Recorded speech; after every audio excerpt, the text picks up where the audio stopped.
advocate, for small family farms like mine, the financial viability of small farms, Another for terror environmental time. conservation. I We're worked gonna get on some regenerative tea farming now. practices. So I You ready really for that feel tea? like I did what I was supposed to do, what I was taught to do. I worked really hard, and I served my community, and I played by the rules. Guardians, my ancestors, and then this year we had to make the heartbreaking decision to close. For me. We did that in February, and we were one of hundreds of farmers in Arkansas, thousands across the country, and it was this first wave in what has deepened into a true farm crisis, one that could take out as many as 1 in every 3, 1 in every 2 farmers in Arkansas.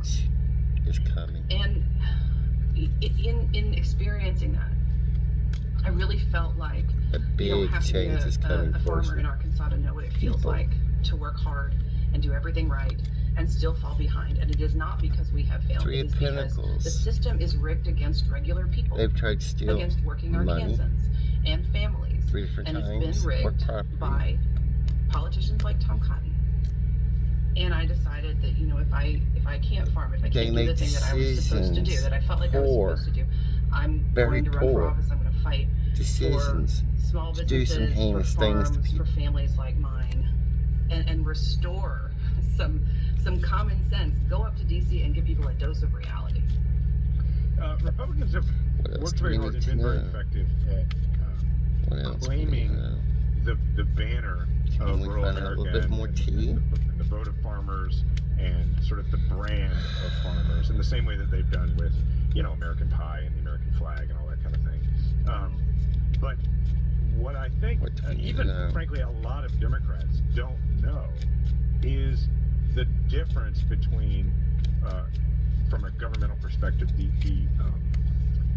incentive system for corporate farming versus family farms, and what those policies that the Republicans have are actually doing to family farms. They've done this. And I don't think they realize the degree to which because being told by the Spirit. Farmers, they just assume are all Republicans. They don't realize the degree to which that the way Republicans, when they're in government, approach agriculture, the agricultural sector, how similar it is to the way that they approach the energy sector, the way that they approach retail and everything else.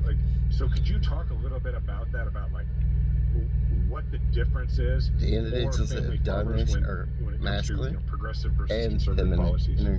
I think it's really all about just this, and this isn't just in agriculture. It's this incentivizing just the few people who are at the top with the 7 wands, right? Instead of everybody else, the 1% versus the 99%. Possibly 85% to the point of all where farms in the United States some people are family-owned have been farms, put in the hospital, like mine. But we're not the ones that in the end come out on top, and that's because a mental health we as a nation have continued to write farm bills the 7 wands energy they have used on people. Basically say, we're going to go ahead and let companies consolidate. We're going to give farmers fewer choices. And then they said, we're only going to incentivize the production of certain crops. These commodities, soybeans, corn, rice, wheat, cotton, grain, sorghum, at the expense of what I think is not even a radical idea, but the possibility that we can grow actual food. And we've been doing that for decades. But what drives me nuts about this is that we have been here before. In 1980, my dad went broke in 1980 and had to leave Chopin, Arkansas, to go be a farm manager somewhere else. And he was able to come back and decide on what to do, his way back into a new operation. And they knew what they were doing was wrong. That we would learn. Very much so. Prior to 1980, the government was telling us farm as many acres as you can, produce as many commodities as you can, regardless of the quality of the crop, regardless of the oversupplying the market. And then they turned around and did it again. And here we are 45 years later in the exact same position. I would argue even worse. What we need to know. It's all vision is what it is. I mean, I think that we have politicians who think that we can fence time, or that we can go backwards, or that we can just continue doing what we're doing. And that is the definition of insanity, right? Let's do the same thing over and over again, expecting a different result. And that's not going to work anymore. It really it isn't. Again, it's going up to DC and giving people a dose of reality. I was interested in having you on because I think this perspective is really important for progressives to hear, because they don't realize that that voters in rural areas or in more rural states actually, if you can get this message across, actually are really receptive to it. My experience with this was, you know, I never had the Farm Bureau's endorsement. They thought all these people they targeted and were you're fools. kind of nodding your head and smiling because you know, and I know what a lot of listeners don't know, including a lot of Republicans out there, probably not listening, but they don't know, which is that the Farm Bureau is not actually a group of people that represent farm interests. They're an insurance company. And targeted them. And so, done all kinds it's of a great brand, things. and they always endorse Republicans because insurance companies tend to do that. But what Spirit told me, so what I would do is I would go to the ones that don't all the attacking and heinous things, endorsed against, they are the true true fools across the state, and I would ask for doing them what to they've speak. I done. would show up. The people who they're showed up going to get some stuff that I had or had not been endorsed, and I would stand up and just talk about all of my policies with regard to agriculture. Oh, and yeah. People would be like, well, that actually makes a lot of sense. And then, of course, I'm sure somebody after I left got up and was like, I just, Farm Bureau endorsed the other guy. but okay, until that moment, cups. They were always very receptive to it because usually the people let's who talk showed about up unions, were mostly family farmers. Between two people. No, you're absolutely right. And I'm running into that as well. A lot but of when it came out, well, we have an incumbent policy. It was in reverse. Is it a friendly incumbent? Okay. Yeah, they like. I mean, I'm not going into these spaces and asking anybody to become a This Democrat. could be frenemies. I'm not.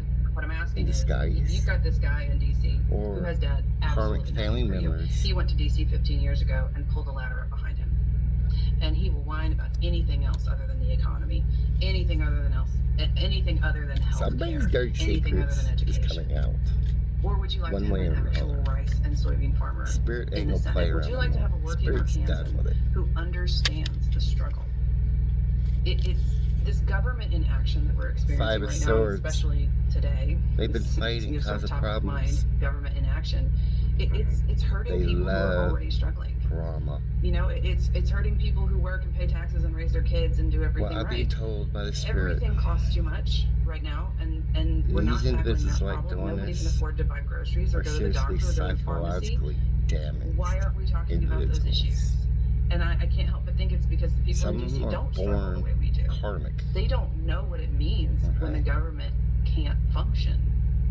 And I think people are crying out desperately for someone who believes that the purpose of government is to create opportunities and to make progress instead of just posturing around for the next election. A slim build. So before we go, educate our listeners and viewers, if you would, about what's going on right now with regard to the United States and Argentina and China and soy farms. Because this is an issue that is way below the radar. They like guarantee this about here. 0.5% of people listening to the show right now know anything about this, but you know a lot about it, and it's a really emblematic example. What else we need to know? Well, and I will start off by saying I think a lot of people don't really understand the impact of what it means to have a farm crisis. Now, if I'm coming at this from someone in Arkansas. Agriculture is our largest industry. It is literally the largest contributor to our economy. Farmers, we're only 1% of the labor force. But you underestimate the anger of farmers at your own risk, because we have people we employ, they have wives, their children go to public schools, we have accountants, we have attorneys, we have bankers, a lot of the rural banks depend on us. I mean, it informs the politics in our state capital, Little Rock. Or when a farm closes, it isn't this trickle-down effect that kind of affects the economy. We are talking about flushing a toilet of economic devastation if we lose 30 to 50% of all farms. So I'll preface it with everyone should care about what's happening. Now with Argentina, here's basically the story. Back in 2018, we started a trade war with China. What I'm being told. And we lost about 15% of the market share. And the government bailed out farmers. They gave us a big payment to make up for the losses we incurred that year because China stopped buying 15% of our beans. And then we sort of went back to normal. Like everything kind of went back to normal, except it didn't, because China, through their Belt and Road Initiative, went down to Brazil and built an entire soybean infrastructure that we must have known about, but did absolutely nothing about. Burdens. And so when we entered the second trade war with China this year, they were able to give us the middle finger and say, you know what, we don't need y'all anymore. We were the primary market for soybeans for China. We are now not even a tertiary market. Because after they got all their beans from Brazil, they went to Argentina next. What farmers woke up to is news that the government of the United States was going to send a $20 billion bailout to Argentina. See how they're crying? And while they were talking about that looks like a jail Argentina cell. dropped their export Looks like they're in their bed or a and just sent 35 shiploads of soybeans to China. That looks like a jail cell. So we paid. Yes, we are bailing out another country's farmers. We're paying another country. Well, they switch to who? Right. While China switches who it does. And they know perfectly well what they're doing. China knows exactly what they're doing. They are giving us the middle finger and saying, we do not need you anymore. And we saw the text message in the media. We saw Secretary Rollins talking to Secretary Bessent, I think. Is that who she was texting? Yeah. Saying, well, China has leverage over us. And what I want people to understand is that this administration acts like we're going to make things here again. Right? That's our whole thing. They can't stand people. They're not doing anything to actually make that happen. They're making things worse. But that's doing well. That's what they're selling. They get in the meantime, they are doing things to take the thing that we know we can make here because we doing better than them, and making it harder. They're jealous of actually how make a market for it anywhere people else. Are happy. And people may be always listening to this got and thinking, well, would we really have ever had a long-term chance to have China as a customer? Yes. In 2011. I went. Say if you have property. I went with the governor of Missouri. I was in the state legislature running for Secretary of State at the time, and I went as part of a delegation with the governor to sell commodities to China on behalf of Missouri. We went with the heads of rice, which is a whole lot of people right down in your neck of the woods, right down in the Boot Heel, the part of Missouri that's in Arkansas. People won't get that joke unless they look at a map.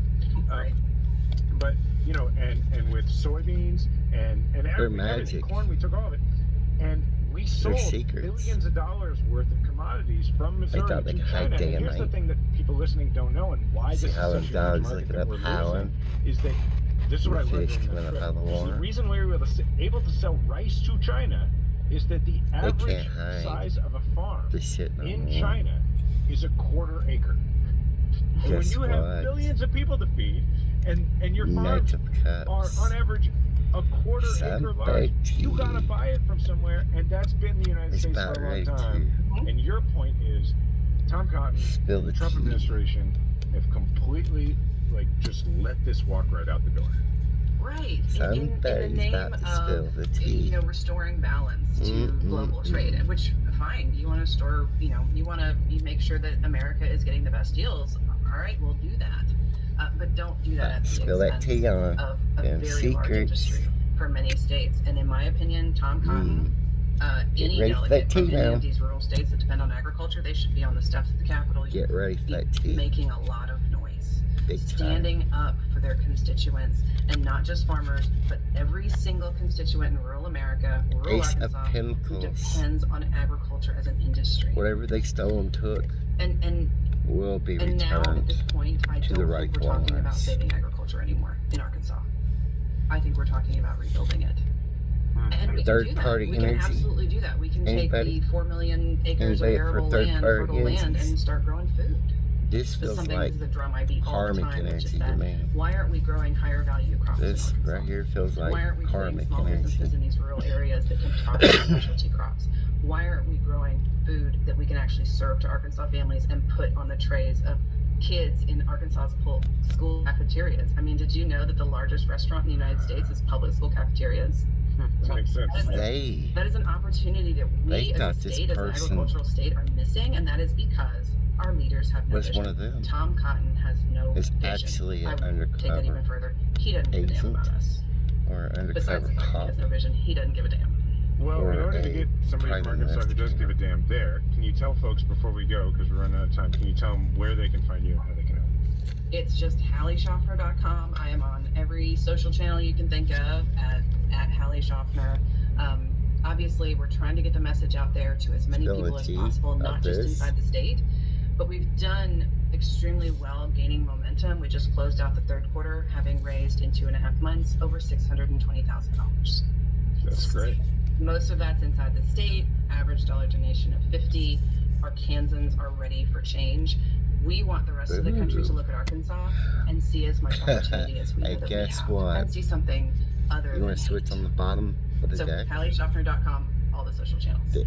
Awesome. Thank you, Hallie, for joining us. I really appreciate it. Good luck. Yeah, thanks. They're screwed. Okay, that's the show for this week. Thanks everybody for listening. Thanks to Hallie, thanks to Paul. Robbie will be back next week, and I think next week it's even me and Robbie, which it hasn't been in a couple of weeks. So you can find me same place as always at Jason Kander on No Safe Harbor. Please leave a 5-star review. Thank you to the Midas Mighty. This is a Remember, story we all have a platform. judge. Make sure to use yours today. Just gonna have them arrested. Thank you. Thank you for watching. Wild one. Bye.